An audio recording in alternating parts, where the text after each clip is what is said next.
More than 1 million Americans went to sleep last night in a vehicle.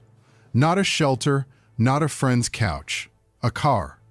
Parked on a side street, a church lot, or behind a 24-hour store, engine off, windows covered, trying to make sure nobody noticed.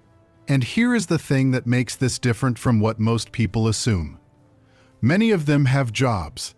Some have kids in school. Others are retired after decades of work. They don't look like the image we have of homelessness. And that is exactly why this crisis keeps growing, because the people caught inside it look just like everyone else. Today, we're going to walk through exactly what's happening, who it's happening to, and why the systems that were supposed to stop this have failed so completely. Let's start with the number the federal government doesn't talk about much. Every year, the Department of Housing and Urban Development releases a homeless count, a single-night snapshot meant to represent the full scale of the problem.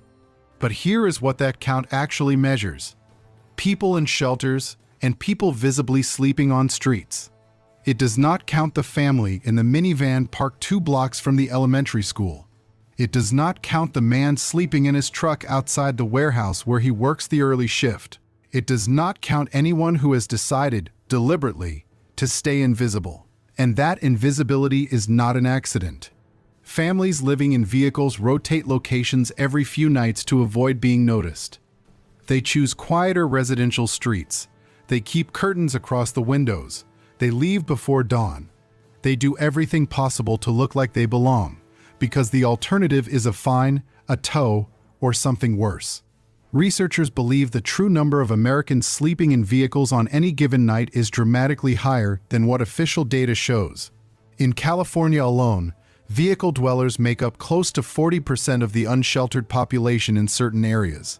School districts across the country are reporting record numbers of students classified as homeless under federal law, and most of them are not in shelters. They are in cars with their parents. This is what the official count misses, and what it misses shapes every policy decision that follows. Now here is the part most people get wrong about this crisis. They assume it's about unemployment, about people who fell completely out of the economy.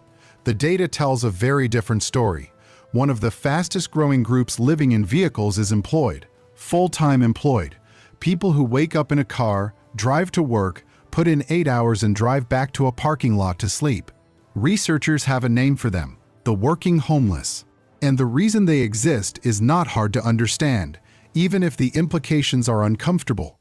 Wage growth over the past decade has been modest. Rent prices in cities